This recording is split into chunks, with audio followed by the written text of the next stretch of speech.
আলহামদুলিল্লাহ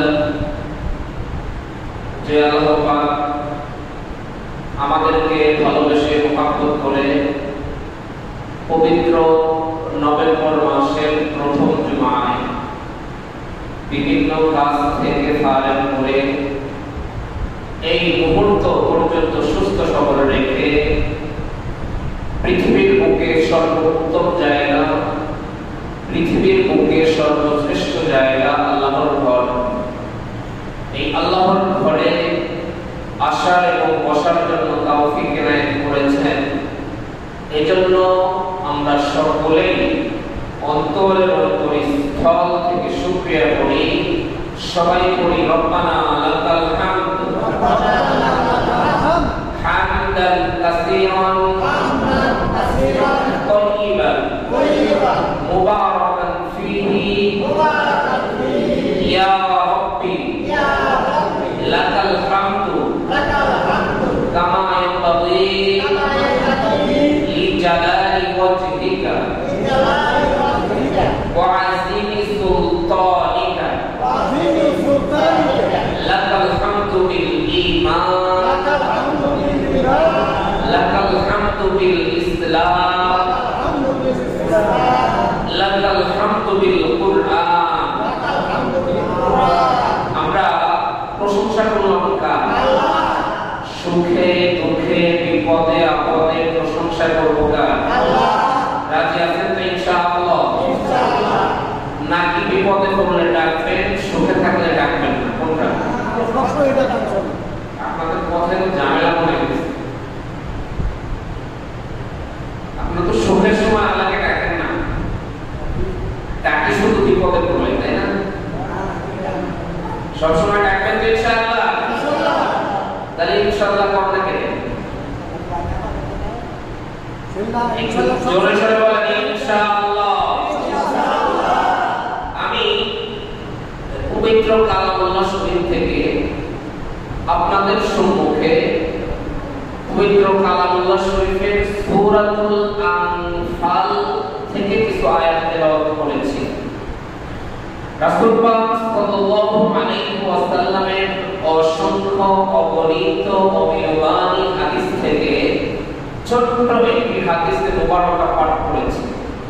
আল্লাহ পাকের দয়ায় যদি শামিল হাল হয়, তেলাওয়াতকৃত আয়াতটিকে পাঠকৃত সূরাটিকে সামনে রেখে কিছু কথা আলোকপাত করব ইনশাআল্লাহ। আল্লাহর দয়া ছাড়া আলোচনা শোনা যাবে না? না পায় না? না বলতে কি আপনাদের কষ্ট হচ্ছে? না। হ্যাঁ, সবাই কি না বলেছেন? না। আবার বলেন আল্লাহ তাআলার দয়া ছাড়া আলোচনা করা যাবে না? যাবে না, সম্ভব না।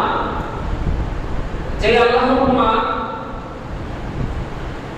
এই যে আমরা যে এক একটা সেকেন্ডে নিঃশ্বাস যে আমরা নিতেছি, নিঃশ্বাস ছাড়ি, নিঃশ্বাস আবার গ্রহণ করি, একটা নিঃশ্বাস ফেলার পরে ফেরেশতারা আল্লাহকে কি বলে জানেন? আল্লাহ এটাকে কি বাহিরে ধরে রাখবো না ছেড়ে দে? আল্লাহ পাক বলে ছেড়ে দে, ছেড়ে দে, ছেড়ে দে, আমার বান্দা পাপ করতেছে, ছেড়ে দে। আমি আল্লাহ ধরি না, ধরি না। ইন্না বাতশা রাব্বিকা লাশাদীদ। আমি আল্লাহ ধরি না, আমি আল্লাহ এতটা ধৈর্য হারা না, কিন্তু আমি আল্লাহ যখন ধরি তখন আর ছাড়ি না। আপনি অত্যাচার করতেছেন, আল্লাহর বিধান মানতেছেন না, আল্লাহর হুকুম মানতেছেন না, আল্লাহ ধরে না, ধরে না, ধরে না, কিন্তু যখন ধরবে তখন আর ছাড়া হবে না।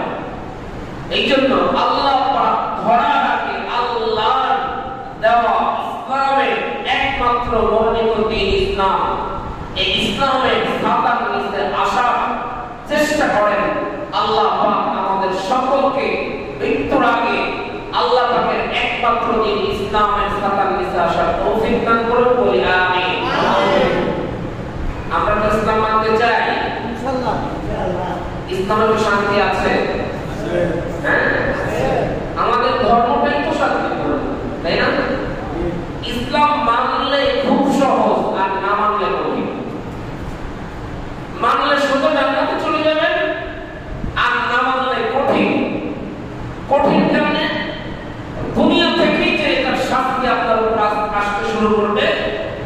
দুনিয়াতে কষ্ট, কবরে কষ্ট, আখিরাতে কষ্ট, জাহান্নামে যেতে হবে। কঠিন না?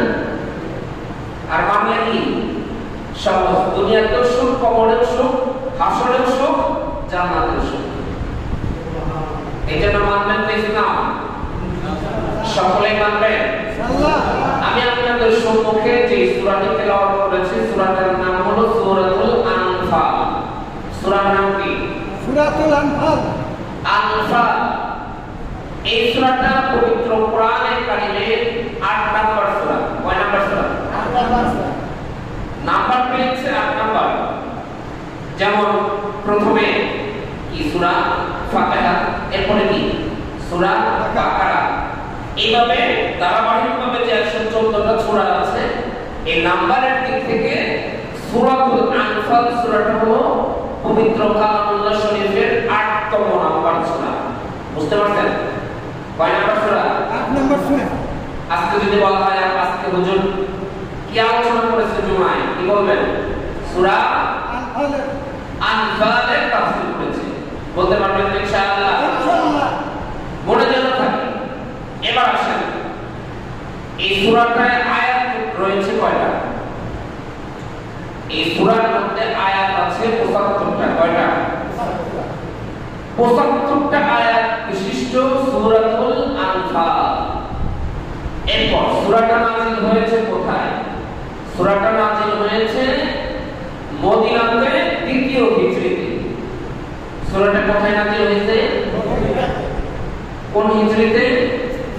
২য় হিজরিতে। হিজরি সন কখন থেকে গণনা করা শুরু হয়েছে আপনারা জানেন? আমাদের প্রিয় নবী হযরত মুহাম্মদ সাল্লাল্লাহু আলাইহি ওয়াসাল্লাম যখন মক্কা ছেড়ে কাফেরদের অত্যাচারে, কাফেররা এই পরিমাণ জুলুম করেছে, অত্যাচার করেছে, অত্যাচারের এক পর্যায়ে আল্লাহর রাসূল অতিষ্ঠ হয়ে আল্লাহ পাকের পক্ষ থেকে যখন বিধান এসেছে, হুকুম এসেছে, তখন আল্লাহর রাসূল কাফেরদের অত্যাচারে মক্কা ছেড়ে মদিনাতে হিজরত করেছে। কোথায়? মদিনা ছেড়ে হিজরত করেছে। ওদিন কি বাড়িছে? মক্কা থেকে মদিনায় হিজরত করেছে। যেই বছর আল্লাহর রাসূল মক্কা থেকে মদিনায় হিজরত করেছে, মদিনায় যাওয়ার পর থেকে হিজরি সন গণনা করা হচ্ছে। কখন থেকে? আল্লাহর রাসূল মদিনায় যাওয়ার পর থেকে হিজরি সন গণনা করা হচ্ছে। বুঝতে পারছেন? এরপর আসেন, এই সূরাটা ২য় হিজরিতে নাযিল হয়েছে। কয় হিজরি? তার মানে আল্লাহর রাসূল মক্কা থেকে মদিনায় যাওয়ার ২ বছর পরে এই সূরাটা নাযিল হয়েছে। কয় বছর পরে? ২ বছর পরে এই সূরাতুল আনফাল নাযিল হয়েছে। এবার আসেন, আনফাল শব্দের অর্থ কি? আনফাল শব্দটা বহু বছর। কি? বহু বছর। এর অর্থ হলো গনিমতের মাল। কিসের মাল? গনিমতের মাল। আর নফল শব্দটা হলো ১ বছর। নফল শব্দটা কয় বছর? ১ বছর। নফল শব্দের অর্থ কি জানেন? অতিরিক্ত। নফল শব্দের অর্থ কি? অতিরিক্ত। যেমন আমরা নফল কিছু ইবাদত করি, ভালো করে বুঝবেন। নফল ইবাদত করি যেগুলো আমাদের উপর ফরজ না, ওয়াজিব না, সুন্নতে মুআক্কাদাও না। নফল আমরা নাজাতের জন্য, আমাদের আমলনামা ইবাদত বাড়ানোর জন্য আমরা নফল ইবাদত করে থাকি। এটা অতিরিক্ত। এটা আল্লাহ মানে আল্লাহর ফরজ বিধান না, এটা ওয়াজিব বিধানও না। এটা কি? ওইদিকে তাকায় থাকলে কি বুঝবেন? একটু মনোযোগ দিয়ে শুনেন, নিউট্রাল মস্তিষ্কে শুনেন। কার কথা হইতেছে? কথা হচ্ছে আল্লাহ, কোরআনের কথা হচ্ছে। মনোযোগ দিয়ে না শুনতে তাফসীর কিচ্ছু বুঝবেন না। বলবেন যে হুজুর কি বললো না বললো কিছু তো বুঝলাম না। বলেন তো আনফাল শব্দের অর্থ কি? এখনই ভুলে গেছেন। গনিমতের মাল কিসের মাল? এরপর আসেন নফল শব্দের অর্থ কি? অতিরিক্ত। আনফাল এই শব্দটার অর্থ কি? গনিমতের মাল। গনিমতের মাল কাকে বলে জানেন? গনিমতের মাল হলো আপনার, যেমন আমাদের এই পৃথিবীতে আপনারা সকলেই অবগত আছেন ইসরায়েল ফিলিস্তিন যুদ্ধ হচ্ছে, তাই না? মাঝে মাঝে ইরান আবার ইসরায়েল যুদ্ধ শুরু হতে যাচ্ছে, এরকম একটা অবস্থা দেশে পৃথিবীতে। মধ্যপ্রাচ্যে যুদ্ধ হচ্ছে। এই যে যুদ্ধগুলো যে হচ্ছে, এক দেশ আর দেশের সাথে যে যুদ্ধ হয়, আপনারা একটা বাইরে না, ইসরায়েল একটা দেশ। ইসরায়েল পৃথিবীর ইতিহাসে ইসরায়েল কোনো দেশ নাই। ইসরায়েল নামক যে জায়গাটা, ওই জায়গাটা ছিল আমাদের ফিলিস্তিনি মুসলমানদের ভাইদের জায়গা, ফিলিস্তিনিদের জায়গা।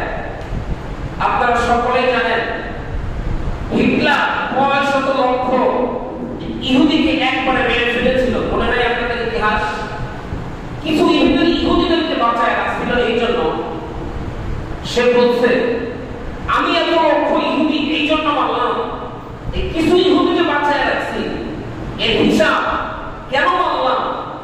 যেগুলা বাঁচায় রাখছি এগুলাই পরে বোঝায় কেন আমি ইহুদিদের মারছি। ওরা আমাদের মুসলমানদের জায়গা, ওরা ওদের পৃথিবীতে থাকার কোনো জায়গা ছিল না। এই ফিলিস্তিনি ভাইরা ওদেরকে 5% জায়গা ছিল ফিলিস্তিন থেকে থাকার জন্য। ওরা ওই 5% জায়গা দখল করতে করতে করতে করতে 75% বানাইছে। এখন ওই 75% জায়গা বানায় দেশ দাবি করছে, ওইটার কথা। তো এই যে যুদ্ধ হচ্ছে, আমার বিষয় এটা না, যুদ্ধ যে হচ্ছে, এই এক দেশ আর এক দেশের সাথে যে যুদ্ধ হয়, এই যুদ্ধ লেগে যেই দেশ বিজয় হয়, যেই দেশ গাজী হয়ে ফিরে আসে, গাজী হয়ে ফিরে আসার পরে যুদ্ধের ময়দানে অনেক আসবাবপত্র থাকে না, অনেক মালামাল থাকে না, ওই মালামাল গুলাকেই গনিমতের মাল বলা হয়। কি বলা হয়? গনিমতের মাল বলা হয়। এখন যদি আপনাদের প্রশ্ন করি গনিমতের মাল কাকে, বুঝছেন তো ইনশাআল্লাহ? বুঝছেন তো? আনফাল শব্দের অর্থ কি বলেন? গনিমতের মাল। গনিমতের মাল। এবার আসেন আল্লাহর রাসূল যখন আমরা এই সূরার নামকরণ শুনলাম, মানে সূরার নামের অর্থ কি শুনলাম, সূরাটা কোথায় নাযিল হয়েছে শুনলাম, এবার শুনবো এই সূরার শানে নজুল। কি শুনবো? শানে নজুল মানে জানেন? প্রেক্ষাপট, সূরাটা নাযিল হওয়ার কারণ বুঝতে পারছেন? এই সূরাটা কেন নাযিল হলো? এই সূরাটা কত হিজরিতে নাযিল হয়েছে বলেন? দ্বিতীয় হিজরি। বললে চলবে না, দ্বিতীয় হিজরিতে নাযিল হয়েছে। দ্বিতীয় হিজরিতে আল্লাহর রাসূল যখন মক্কা থেকে মদিনায় এসে ইসলামের কাজ করতেছে, তো আল্লাহর রাসূলের দাওয়াতে মদিনার অনেক লোক ইসলাম গ্রহণ করে ফেলেছে। একের পর এক ইসলাম গ্রহণ করতেছে, একের পর এক ইসলাম গ্রহণ করতেছে। আপনি জানেন তো মুসলমানদের ভিতরে কিছু মুনাফিক আছে না নাই? মদিনাতে মুনাফিক ছিল না? এই মুনাফিকগুলা মক্কায় গেছে, যায়া মক্কার কাফেরদেরকে বলছে, তোমরা কি জানো মুহাম্মদ আমাদের মদিনাতে যায় এমন ভাবে দ্বীনের দাওয়াত দিচ্ছে, একের পর এক মানুষ ইসলাম গ্রহণ করতেছে। এইভাবে যদি মুহাম্মদ দ্বীনের দাওয়াত দিতে থাকে, এক পর্যায়ে মদিনাতে আর কোনো কাফের খুঁজে পাওয়া যাবে না। সুবহানাল্লাহ। মদিনাতে আর কোনো কাফের খুঁজে পাওয়া যাবে না। তখন আবু জাহল, উতবা, শায়বা, মক্কার বড় বড় কাফের, আল্লাহর রাসূল মদিনাতে গিয়েছে মাত্র 2 বছর হয়েছে, বড় বড় কাফেররা সিদ্ধান্ত করল মুহাম্মদকে আর ছাড় দেওয়া যাবে না। আমাদের দেশ থেকে মুহাম্মদকে তাড়িয়েছে, বিতাড়িত করেছে। সে অন্য দেশে গিয়েও, সে মদিনাতে গিয়েও দ্বীনের কাজ করে যাচ্ছে, দ্বীনের দাওয়াত দিয়ে যাচ্ছে। আমরা ভাবছিলাম মদিনার লোকজন মুহাম্মদকে গ্রহণ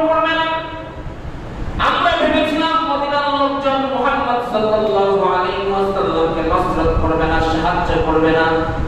এখন তো এর উল্টোটা দেখছি, মুহাম্মদ সাল্লাল্লাহু আলাইহি ওয়াসাল্লাম মদিনায় যাওয়ার পরে একের পর এক লোকজন মুসলমান হয়ে কালেমা পড়ে মুসলমান হয়ে যাচ্ছে।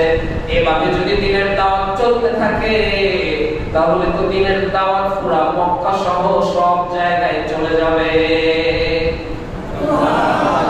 এবার কাফেররা চিন্তা করলো, এখন তো বেশি লোক ইসলাম গ্রহণ করে না, এই দ্বিতীয় হিজরতে কাফেররা বা বড় বড় কাফেররা বিশাল বড় একটা দল নিয়ে যুদ্ধ করার জন্য মদিনাতে রওনা হলেন। কোথায়? এই কাফেররা যুদ্ধ করার জন্য বিশাল বড় দল নিয়ে মদিনাতে রওনা হলেন। মুহাম্মদ সাল্লাল্লাহু আলাইহি ওয়াসাল্লামকে হত্যা করবে, মুহাম্মাদের সাথে যারা কালেমা পড়েছে সকলকে হত্যা করে ফেলবে, ইস্তেনাবুদ করে দিবে। এই উদ্দেশ্যে আবু জাহেল রওনা হলেন। ওই কাফেরদের যুদ্ধের লিডার হলো আবু জাহেল। এদিকে এই সংবাদ যখন মুহাম্মদ সাল্লাল্লাহু আলাইহি ওয়াসাল্লামের কানে আসলো, মুহাম্মদ সাল্লাল্লাহু আলাইহি ওয়াসাল্লাম যারা ইসলাম গ্রহণ করেছে তাদেরকে বলল, দেখো এখন তো যুদ্ধ করতে হবে, কাফেররা দল নিয়ে মদিনার দিকে আসতেছে, তোমরা কি বলো? তখন মুসলমানরা বলেছিল, আল্লাহর রাসূল কালেমা যখন পড়েছি, ঈমান যখন এনেছি, এ দেহের মধ্যে প্রাণ যতক্ষণ পর্যন্ত থাকবে কালেমার দাওয়াত দিয়েই যাব এবং আপনার সাথে থেকেই যাব এবং আপনার সাথে যুদ্ধ করতে আমরা রাজি আছি। বলি সুবহানাল্লাহ। এবার মুসলমানদের সংখ্যা হলো 313 জন। যুদ্ধটার নাম হলো বদরের যুদ্ধ। কিসের যুদ্ধ বলেন? যুদ্ধটার নাম হলো বদরের যুদ্ধ। সূরাতুল আনফাল নাযিল হওয়ার কারণ কিন্তু বলতেছি। যুদ্ধটার নাম দেওয়া হলো বদরের যুদ্ধ। তাফসীরের কিতাবের ভিতরে এসেছে, কেউ বলেছে 313 জন মুসলমান যুদ্ধ করবে সাহাবীরা এবং আল্লাহর রাসূল, আবার কেউ বলেছে 317 জনের কথা। যাই হোক, আমরা ধরে নিলাম 313 জন। অপরদিকে কাফেররা প্রায় 1000 প্লাস। 1000 প্লাস। আপনারা সকলেই জানেন, পুঁজি যদি খুব কম হয় ব্যবসা করতে কিন্তু মেধা লাগে, মেধা বেশি খাটাইতে হয়, তাই না?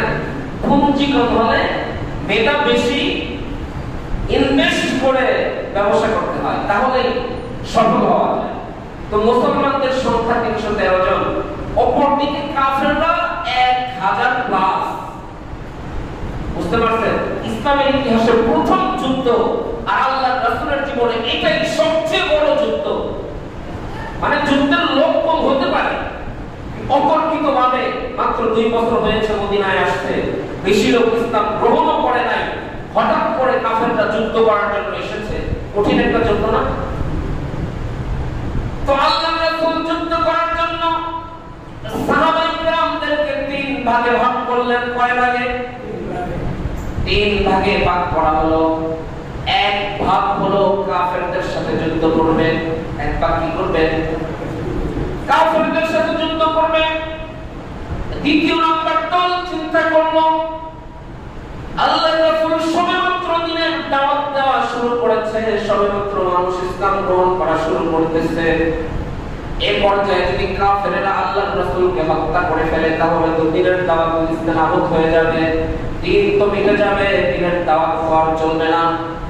এই জন্য আরব করলো, আল্লাহর রাসূলকে মাঝখানে রেখে চতুর্দিক থেকে আল্লাহর রাসূলকে ঘেরাও করে রাখলেন, যাতে কোনো কাফের আল্লাহর রাসূলের উপর অ্যাটাক করতে না পারে।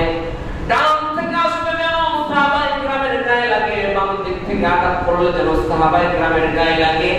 আল্লাহর রাসূল পর্যন্ত বিন্দু পরিমাণ কোনো আঘাত যেন আল্লাহর রাসূলের শরীরে না লাগে। এই জন্য চতুর্দিক থেকে একদল সাহাবা আল্লাহর রাসূলকে ঘেরাও করে রাখলেন। আরেক দল গ্রুপ বলছিলাম কয়টা? 3 দলের কথা বলছিলাম, 2টা গেল।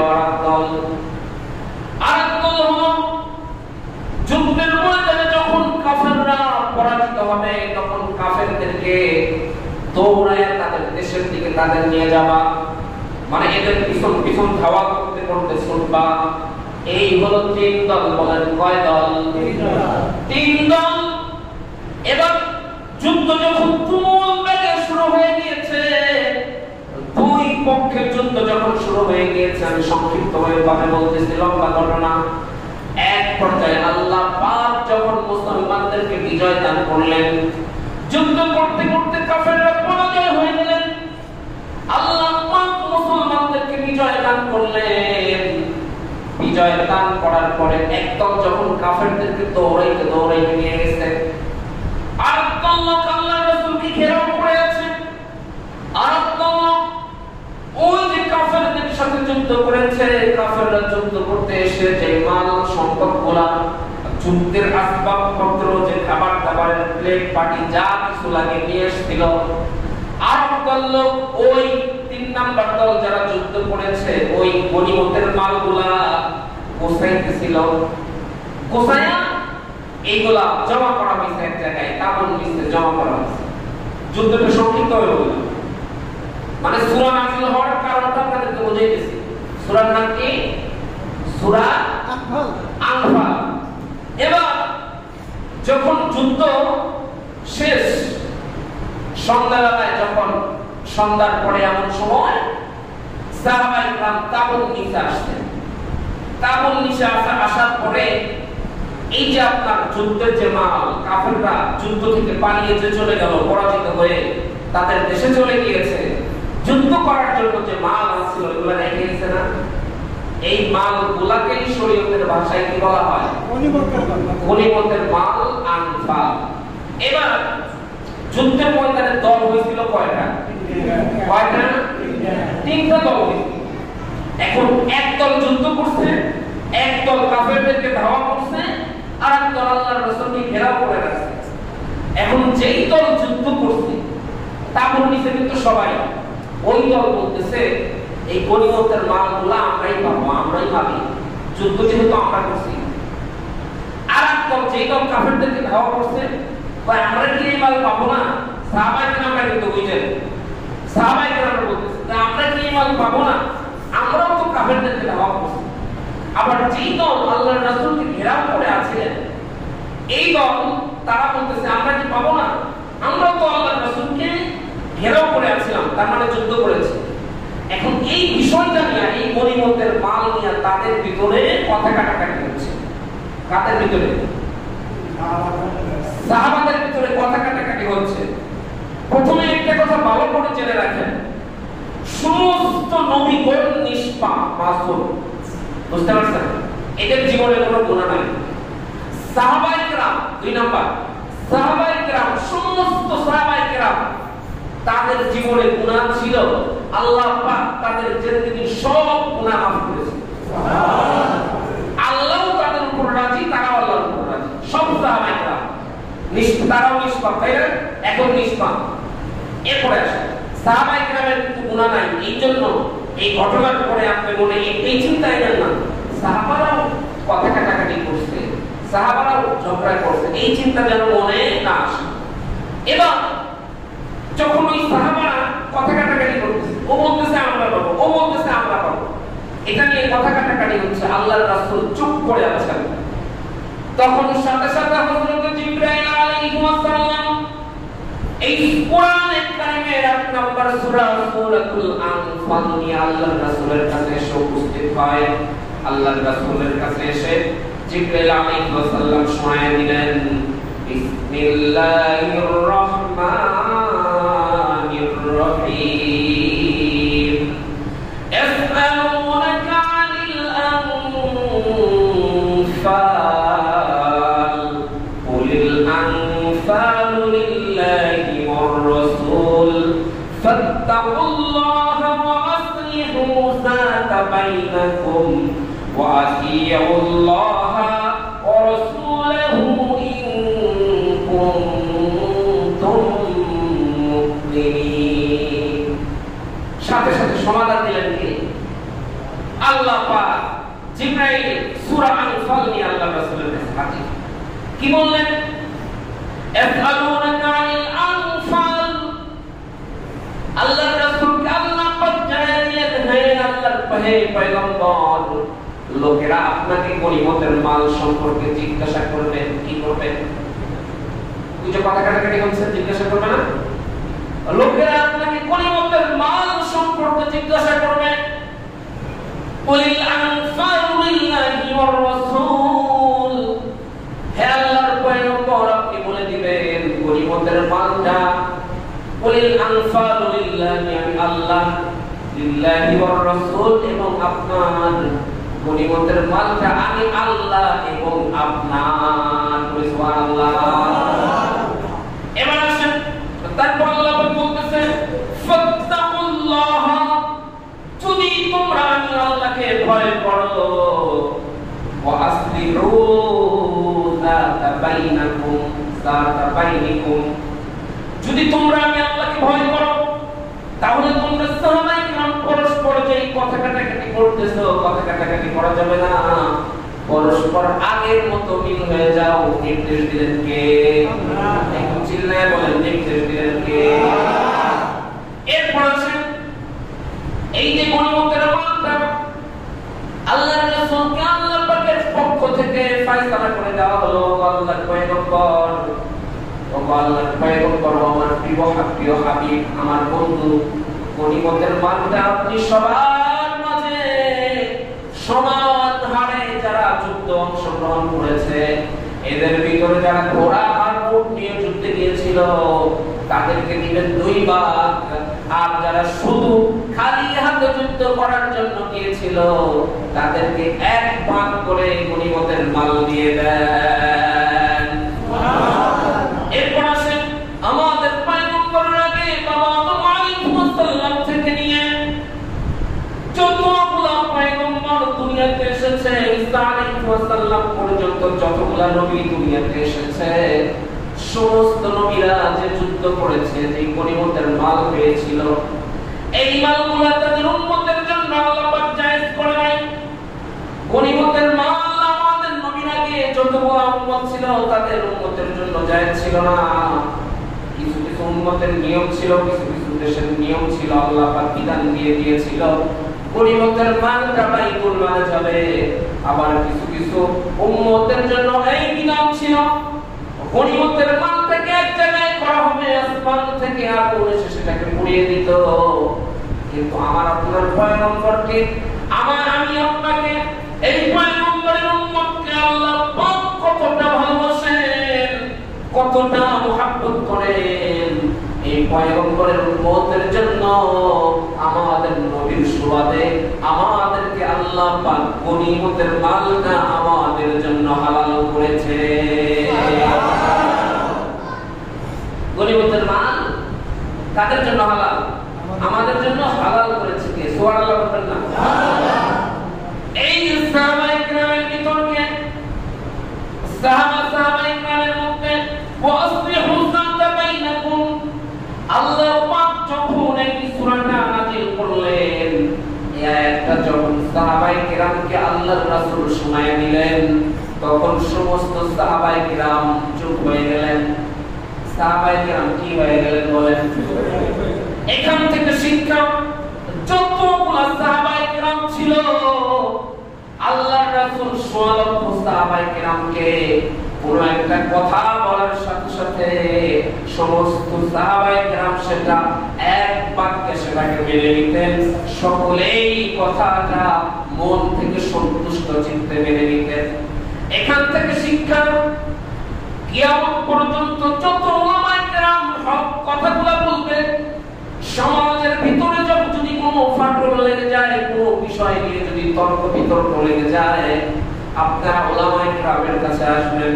উলামায়ে কেরাম হক্কানি উলামা যেই সমাধান দিবে, সেই সমাধানটা অন্তর থেকে, মন থেকে ভালোবেসে সন্তুষ্ট চিত্তে যদি মেনে নিতে পারেন, তাহলে ওই সাহাবায়ে কেরামের কিছুটা গুণ আপনারা অর্জন করতে পারবেন। সাহাবায়ে কেরামদের সঙ্গে যখন আল্লাহর রাসূল একটা প্রশ্ন দিলেন, ফাত্তাকুল্লাহ, তোমরা যদি আল্লাহকে ভয় করো, ওয়াসবিহু যাতা বাইনিকুম, তাহলে তোমরা নিজেদের ভিতরে সমাধান হয়ে যাও, সংশোধন হয়ে যাও। ওয়াতিউল্লাহ ওয়া রাসূলাহু ইন কুনতুম মুমিনিন, এবং তোমরা আল্লাহ এবং আল্লাহর রাসূলকে আনুগত্য করো যদি তোমরা মুমিন হও। তোমরা যদি মুমিন হয়ে থাকো, তোমরা যদি ঈমানদার দাবি করো, তোমরা যদি আল্লাহর গোলাম দাবি করো, যদি তোমরা আল্লাহকে ভয় করো, তাহলে তোমরা নিজেদের ভিতরে সংশোধন হয়ে যাও এবং আল্লাহ এবং আল্লাহর রাসূলকে আনুগত্য করো যদি তোমরা মুমিন হও। এই আয়াত থেকে আমাদেরকে দুইটা গুণের কথা আল্লাহ পাক জানায় দিলেন। এক নাম্বার, সাহাবায়ে কেরামের মতো আমাদের ভিতরে যদি কখনো পরিবার, কখনো যদি সমাজে, পরিবারে কারো সাথে যদি কখনো কথা কাটাকাটি হয়, যদি রাগারাগি হয়, যদি গন্ডগোল হয়, যদি গ্যামজাম হয়, হিংসা করে না থাকা, অহংকার না করা, সকলের সাথে মিলে মিশে থাকা। হ্যাঁ, আপনি হিংসা করতে পারেন, অহংকার করতে পারেন।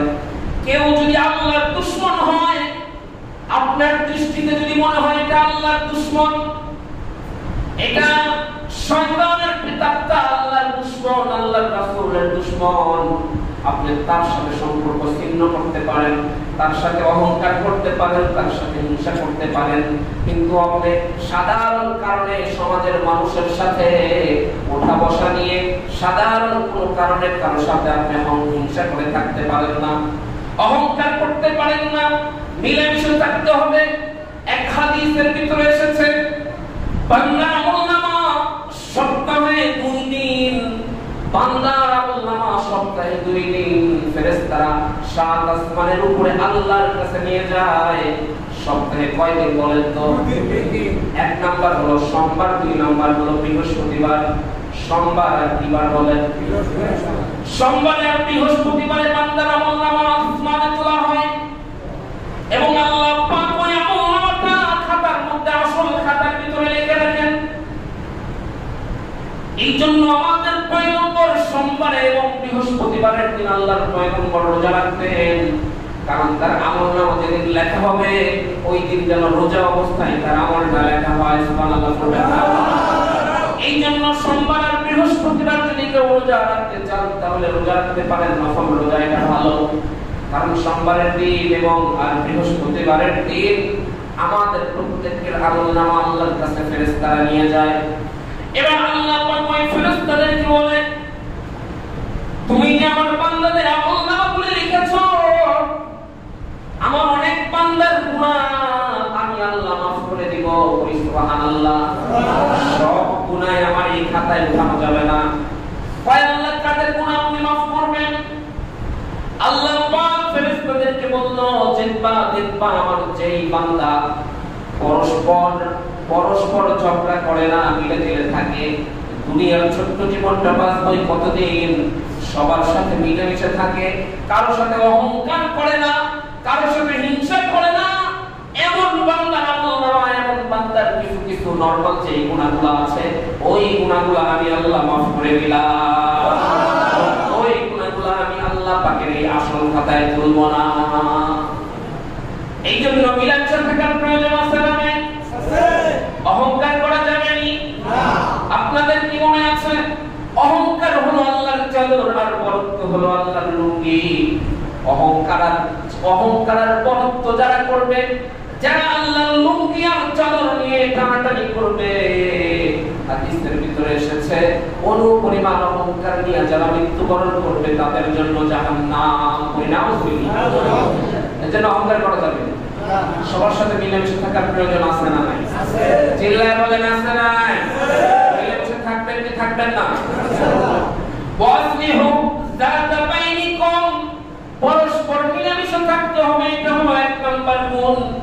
2 নাম্বার গুণ হলো ওয়াতিউল্লাহ ওয়া রাসূলাহু ইন কুনতুম মুমিনিন।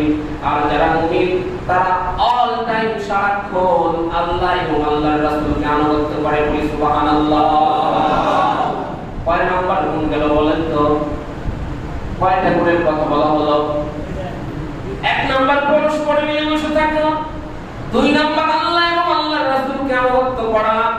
আল্লাহ পাক কোরআনে বলেন, ইন্নামাল মুমিনুনা ইযা যুকিরাল্লাহু ওয়াজিলাত কুলুবুহুম ইন্নামাল মুমিনুনা আল্লাযীনা যারা প্রকৃত মুমিন, যারা আসলেই প্রকৃত মুমিন, তাদের 3 নম্বরের গুণ হবে ইন্নামাল মুমিনুনা আল্লাযীনা ইযা যুকিরাল্লাহ, যখন তাদের সামনে আল্লাহর নাম উচ্চারণ করা হবে, মুমিনদের সামনে যখন আল্লাহর নাম জিকির করা হবে, আল্লাহর নাম উচ্চারণ করা হবে, ওয়া ইযা তুলিয়াত আলাইহিম যুকিরাল্লাহু ওয়াজিলাত কুলুবুহুম ওয়া ইযা তুলিয়াত আলাইহিম, যখন তাদের সামনে আল্লাহর নাম উচ্চারণ করা হবে, তখন আল্লাহর নাম শুনে তাদের অন্তরাত্মা কেঁপে উঠবে, ভয়ে কেঁপে উঠবে। কার ভয়ে অন্তর কাঁপবে বলেন? সবাই বলেন, কার ভয়ে অন্তর কাঁপবে? আল্লাহকে ভয় করার মতো ভয় করতে হবে। দুনিয়ার পুলিশ দেখেও কিন্তু মানুষ ভয় পায়, পায় কি পায় না? র‍্যাব দেখেও কিন্তু ভয় পায়, পায় কি পায় না? সেনাবাহিনী দেখেও কিন্তু মানুষ ভয় পায়, পায় না? এই ভয় আল্লাহর ভয় কিন্তু এক জিনিস না। আল্লাহর ভয়টা আল্লাহ পাক আমাদের প্রত্যেকের জীবনে হায়াত নামক যে দৌলত দিয়েছে, আল্লাহ পাক আমাদেরকে যে হায়াত দিয়েছে, কারো জীবনে 70 বছর, কারো জীবনে 50 বছর, কারো জীবনে আবার 100 বছর, এই হায়াত নামক যে দৌলত দিয়েছে, যেই দিন থেকে মুসলমান হয়েছি, ওই দিনের পর থেকে এই দেহে যতদিন প্রাণ থাকবে, ওই আল্লাহ পাকের নাম শোনার সাথে সাথে আল্লাহর ভয়ে অন্তরাত্মা কেঁপে উঠবে। এটা হলো মুমিন বান্দার 3 নাম্বার গুণ। করি সুবহানাল্লাহ।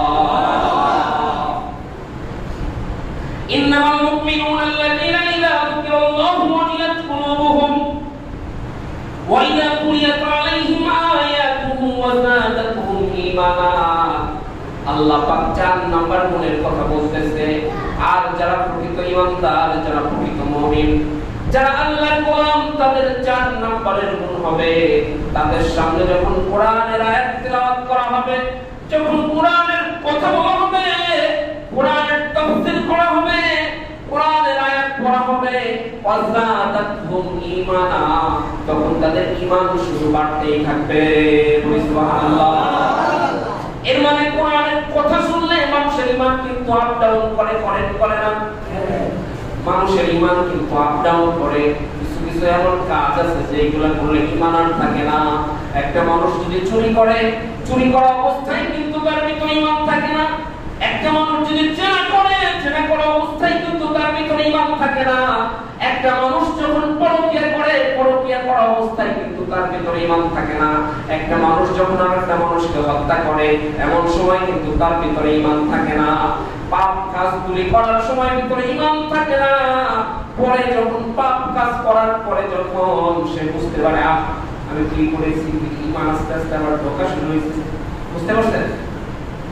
এই জন্য প্রকৃত মুমিন যাদের 4 নম্বরের গুণ হবে, যখন তারা কোরআনের আয়াত শুনবে, যখন তারা কোরআনের তাফসীর শুনবে, কোরআনের ব্যাখ্যা শুনবে, তখন তাদের ঈমান ওয়াজাদাতহুম ঈমানা, তাদের ঈমান শুধু আস্তে আস্তে বাড়তে থাকবে। সুবহানাল্লাহ। কয় নাম্বার গুণের কথা বলা হলো বলেন তো? ওয়া আলা রাব্বিহিম ইয়াতাওয়াক্কালুন। 5 নাম্বার গুণ হলো আল্লাহ পাক বলতেছে ঈমানদার ব্যক্তির 5 নাম্বার গুণ হলো তারা একমাত্র ভরসা করবে আল্লাহর উপরে। কার উপরে বলেন? একমাত্র ভরসা করবে। ওয়া আলা রাব্বিহিম ইয়াতাওয়াক্কালুন, একমাত্র ভরসা করবে আল্লাহর উপরে। আল্লাহ ছাড়া কারো উপরে ভরসা করবে না। ভরসা করতে হবে কার উপরে? আল্লাহ। বিপদে আপদে সমস্ত সময় যত বালা মুসিবত আসুক না কেন, মুমিন বান্দার 5 নাম্বার গুণ হবে জীবনের শেষ পর্যন্ত একমাত্র ভরসা করে যাবে আল্লাহর উপরে। সুবহানাল্লাহ। মুমিন বান্দার 6 নাম্বার গুণ আল্লাযীনা ইউকিমুনাস সালাতা ওয়া মিম্মা রাযাকনাহুম ইউনফিকুন। মুমিন বান্দার 6 নাম্বার গুণ হলো মুমিন বান্দা নামাজ কায়েম করবে, নামাজ পড়বে, নামাজের গুরুত্ব দিবে। যারা নামাজের গুরুত্ব দেয় না, নামাজ কায়েম করে না, তারা কি মুমিন বলেন? তারা কি মুমিন? না। মান তারাকাস সালাতা মুতাআম্মিদান ফাকাদ কাফার। আল্লাহর রাসূল হাদিস পাঠে করে বলে এক ওয়াক্ত নামাজ যদি তুমি ইচ্ছাকৃতভাবে ছেড়ে দাও তাহলে সাথে সাথে তুমি কুফরি করে ফেললা। এইজন্য মুমিন বান্দা জীবনে যতদিন বাঁচবে নামাজের গুরুত্ব দিবে। নামাজ যদি কোনো সময় ছুটে যায় সাথে সাথে আদায় করে নিবে, যদি কাজা হয় কাজা সাথে সাথে পড়ে নিবে। এরপর আল্লাহ পাক বলে ওমিম্মা রাযাকনাহুম ইউনফিকুন, মুমিন বান্দা যাকাত দিবে, দান খয়রাত করবে, আল্লাহর দেওয়া সম্পদ হইতে ভরপুর ব্যয় খরচ করবে। সুবহানাল্লাহ। কৃপণতা করবেন না। কৃপণতা করা কার গুণ বলেন তো চিল্লায়া? কৃপণতা করা হলো কারণের গুণ। কৃপণতা করে কারণের যে পরিণত হইছে, আমি আপনি যদি কৃপণগিরি করে কৃপণতা করি তাহলে আমার আপনার পরিণতিও কারণের মতো আল্লাহ পাক করে দিতে পারে। এই জন্য ফ্যামিলিতে যখন যা প্রয়োজন ফ্যামিলির জন্য খরচ করবেন, বিবির জন্য খরচ করবেন, দান সাদাকা করবেন, যাকাত দিবেন। এই কাজগুলো করার প্রয়োজন আছে না নাই? একটু চিল্লায় বলেন আছে না নাই? এই কাজগুলো বেশি বেশি করবেন। এরপর আল্লাহ পাক বলেন এই সাতটা গুণ যদি কোনো বান্দা অর্জন করতে পারে আমি আল্লাহ উলাইকা হুমুল মুমিনুনা হাক্কা, আমি আল্লাহ ঘোষণা দিয়ে দিলাম তারাই প্রকৃত হক মুমিন। আমি আল্লাহ ঘোষণা দিয়ে দিলাম উলাইকা মুমিনুনা হাক্কা, তারাই প্রকৃত হক মুমিন। লাহুম দারাজাতুন ইনদা রাব্বিহিম, আল্লাহ পাক বলে আমার পক্ষ থেকে তাদের জন্য সুউচ্চ মাকামের পুরস্কার রেডি আছে। সুবহানাল্লাহ। কাদের জন্য সুউচ্চ মাকামের পুরস্কার? এই যে সাতটা গুণ যারা। এরপর আল্লাহ পাক বলেন ওয়ামাগফিরাতুন, এবং তাদের জন্য আমি ক্ষমা ঘোষণা করে দিলাম। ওয়ারিজকুন কারীম, এবং আমি আল্লাহ তাদের জন্য সম্মানজনক রিজিক রেখে দিয়েছি। সুবহানাল্লাহ। সম্মানজনক রিজিক কারে বলে? যেই রিজিক খাইলে প্রস্রাব করতে হয় না, যেই রিজিক খাইলে টয়লেটে যেতে হয় না, যেই রিজিক খাইলে শরীর থেকে বেশ নম্বরের প্রাণ বের হয়, এই রিজিকটা আল্লাহ কোথায় রেখে দিয়েছে বলেন তো? কোথায় রেখে দিয়েছে? জান্নাত। এই জন্য এই সাতটা গুণ অর্জন করার প্রয়োজন আছে না নাই? এক নাম্বার গুণ কি বলেন তো? ওয়াসলিহু যাতা বাইনিকুম। এক নাম্বার গুণ কি? ওয়াসলিহু যাতা বাইনিকুম, পরস্পর মিলে মিশে মিলে ঝিলে কি করা? থাকা। পরস্পর মিলে ঝিলে থাকা। দুই নাম্বার ওয়াতিউল্লাহ ওয়া রাসূলহু ইন কুনতুম মুমিনিন। দুই নাম্বার আল্লাহ এবং আল্লাহর রাসূলকে কি করা? মানা, আনুগত্য করা। আল্লাহ এবং আল্লাহর রাসূলকে আনুগত্য করা। তিন নাম্বার ইন্নামাল মুমিনুনা আল্লাযীনা ইযা যুকিরাল্লাহু ওয়াজিলাত কুলুবুহুম, যখন আল্লাহর কথা স্মরণ হবে, ভয়ে আল্লাহর কথা যখন স্মরণ হবে, ভয়ে অন্তরাত্মা যেন কেঁপে ওঠে। আমি আল্লাহর বিধান লঙ্ঘন করে ফেলেছি। জাহান্নামের ভয়ে, আল্লাহর ভয়ে অন্তরাত্মা কেঁপে ওঠে। এটা মুমিনের কয় নাম্বার গুণ? তিন নাম্বার গুণ। এরপর ওয়াইদা কুলিয়াত আলাইহিম আয়াতুহু যাদাতুহুম ঈমানা, আর যখন কোরআনের আলোচনা হবে, যখন কোরআনের তাফসীর হবে, এটা শুনে ঈমানদারের ঈমান আস্তে আস্তে বাড়তে থাকে। কি হইতে থাকে? বাড়তে থাকে। এটা কয় নাম্বার গুণ হলো? চার নাম্বার। পাঁচ নাম্বার ওয়া আলা রাব্বিহিম ইয়াতাওয়াক্কালুন, ঈমানদার ভরসা করবে কার উপরে? সব সময় ভরসা করবে কার উপরে?